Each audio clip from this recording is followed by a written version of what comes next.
সুপ্রিয় একাদশ শ্রেণীর শিক্ষার্থীরা, কেমন আছো তোমরা? আশা করি ভালো আছো। আজকে আমি তোমাদের পড়াবো উৎপাদন ব্যবস্থাপনা বিপণনের প্রথম অধ্যায় থেকে। আমি শ্যামলী রায়, প্রভাষক, উৎপাদন ব্যবস্থাপনা বিপণন, ডক্টর আব্দুল মান্নান মহিলা কলেজ, কটিয়াদি, কিশোরগঞ্জ। আজকে আমি তোমাদের পড়াবো চতুর্থ অধ্যায় থেকে। আমাদের চতুর্থ অধ্যায় হচ্ছে সামষ্টিক পর্যায়ে উৎপাদন। চতুর্থ অধ্যায়ে আমি আজকে যা পড়াবো তা হচ্ছে জাতীয় আয় ও জাতীয় আয় সম্পর্কিত বিভিন্ন ধারণা। তাহলে আমাদের প্রথমত জেনে নিতে হবে জাতীয় আয় কি। জাতীয় আয় হচ্ছে মোট জাতীয় উৎপাদনের আর্থিক মূল্যকে কি বলে? জাতীয় আয় বলে। অর্থাৎ একটি নির্দিষ্ট সময়ে, সাধারণত এক বছরে উৎপাদনের উপকরণগুলো উৎপাদন কাজে ব্যবহার করে জনগণ যে পরিমাণ বস্তুগত, অবস্তুগত দ্রব্য সামগ্রী ও সেবাকর্ম উৎপাদন করে তার আর্থিক মূল্যকে বলা হয় জাতীয় আয়। যদি আমরা সহজ ভাষায় বলি তা হলো জাতীয় আয় হলো একটি দেশে সমস্ত মানুষের অর্জিত আয়ের সমষ্টি। এই হচ্ছে জাতীয় আয়। তাহলে আমরা জাতীয় আয় সম্পর্কে কিছুটা ধারণা পেলাম। এখন আমরা কি জানবো?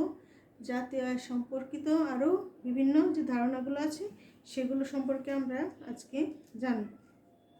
তাহলে নিচে যে পয়েন্টগুলো দেওয়া আছে দেখো, জাতীয় আয় সম্পর্কিত বিভিন্ন ধারণাগুলো।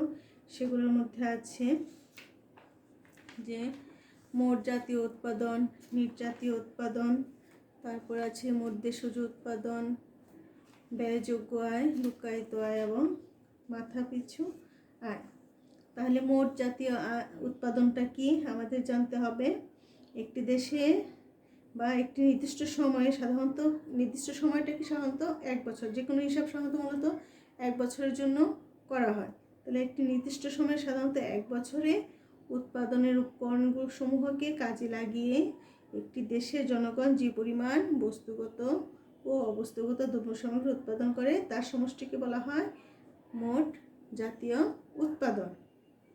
এটা হচ্ছে দেশের ভিতরে একটা নির্দিষ্ট সময়ে উৎপাদনের উপকরণকে কাজে লাগিয়ে যে পরিমাণ দ্রব্য সামগ্রী উৎপাদন করে তার সমষ্টিকেই বলা হয় জাতীয় মোট জাতীয় উৎপাদন।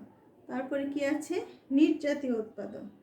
মোট জাতীয় উৎপাদন থেকে মূলধনের ক্ষয়ক্ষতিজনিত ব্যয় বাদ দিয়ে দেওয়ার পর যে অংশটুকু অবশিষ্ট থাকে তাকে বলা হয় নির্জাতীয় উৎপাদন। অর্থাৎ মোট জাতীয় উৎপাদন থেকে মূলধনের যে ক্ষয়ক্ষতি হয় সেটা ব্যয়টা বাদ দেওয়ার পর যে অংশটা থাকবে সেটা হচ্ছে নির্জাতীয় উৎপাদন। এখানে যেমন ধরো এক বছর উৎপাদন কাজে পরিচালনা করতে গিয়ে কি প্রয়োজন হয়, দালান কোঠা, কলকারখানা, যন্ত্রপাতি, ঘর ইত্যাদি ব্যবহার করার ফলে সারা বছর এগুলো কিছুটা কি হয়, ক্ষয়ক্ষতি হয়।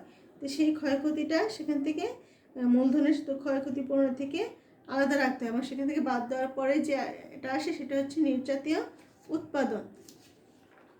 তারপরে আছে মোট দেশজ উৎপাদন। একটি নির্দিষ্ট সময়ে বা এক বছরে কোনো দেশের অভ্যন্তরে উৎপাদন উপকরণগুলো উৎপাদন কাজে ব্যবহার করে যে পরিমাণ চূড়ান্ত বস্তুগত দ্রব্য সামগ্রী উৎপাদিত হয় তার আর্থিক মূল্যকে বলা হয় মোট দেশজ উৎপাদন। অর্থাৎ একটা নির্দিষ্ট এক বছরে উৎপাদনের উপকরণগুলো উৎপাদন কাজে লাগিয়ে যে উৎপাদনটা করা হয় সেটাকে বলা হয় মোট দেশজ উৎপাদন। তারপরে আছে ব্যয়যোগ্য আয়। ব্যয়যোগ্য আয়টা কি? যে মানুষ তার আয়ের সবটুকু খরচ করতে পারে না। সরকার কর্তৃক আরোপিত কর, মূলধনের অবচয়জনিত ব্যয়, ব্যবসার অবন্টিত মুনাফা প্রভৃতি কারণে জাতীয় আয়ের একটি উল্লেখযোগ্য অংশ জনগণের ব্যবহারের বাইরে চলে যায়। এতে করে জাতীয় আয়ের অংশটুকু জনগণ তাদের জন্য খরচ করতে পারে না। তাহলে সেখান থেকে যে হস্তান্তরযোগ্য আয় আসে সেটা বাদ দিলে দেশের ব্যয়যোগ্য আয় পাওয়া যায়, বা মূলধনের অবচয়জনিত ব্যয় বাদ দিয়ে তার সাথে হস্তান্তরযোগ্য আয় যোগ করলে মোট ব্যয়যোগ্য আয় পাওয়া যায়। তারপর আছে লুকায়িত আয়। এটা হচ্ছে মোট জাতীয় উৎপাদন হিসাবের ক্ষেত্রে অনেক সময় সঠিক তথ্যের অভাবে অনেক পণ্য বা সেবার আর্থিক মূল্য গণনা করা থেকে বাদ পড়ে যায়। এরূপ বাদ পড়ে যাওয়া দ্রব্য বা সেবার আর্থিক মূল্যের সমষ্টিকে বলা হয় লুকায়িত আয়। কারণ দেখা যায় যে অনেক সময় দেখা যায় হিসাব করার সময় কিছু হিসাব বাদ পড়ে যায়, সেটাকে সেটাকেই সাধারণত লুকায়িত আয় বলা হয়। সেক্ষেত্রে কী কী আসে এগুলো অনেক সময় দেখা যায় ডাক্তাররা পার্সোনালি যে চেম্বার খুলে সেখান থেকে যে আয়টা হয়, বা কোনো শিক্ষক প্রাইভেট পড়ান সেখানের যে আয়গুলো সেগুলো দেখা যায় যে তার মোট হিসাবের বাইরে থেকে যায়, সেটা মোট হিসাবে আসে না, সেটাকে বলে সাধারণত লুকায়িত আয় বলা হয়। তারপরে কি আছে, মাথা পিছু আয়।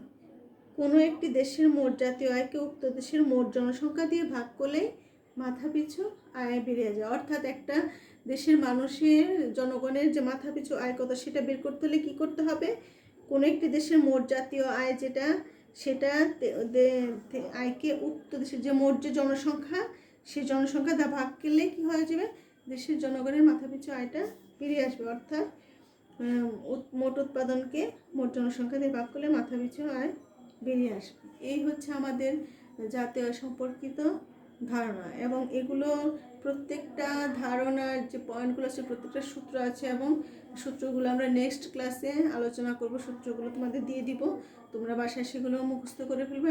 এগুলোর উপর আবার অঙ্ক আছে। ঠিক আছে, আজকে তাহলে আমি জাতীয় আয় ও জাতীয় সম্পর্কিত বিভিন্ন ধারণা সম্পর্কে তোমাদের কিছু ধারণা দেওয়ার চেষ্টা করেছি। আশা করি তোমরা বুঝতে পেরেছো। পরবর্তী ক্লাসে আমি আবার এটার উপরেই বিস্তারিত আলোচনা করব। আজকে এই পর্যন্তই। ভালো থেকো, সুস্থ থেকো, নিরাপদ থেকো।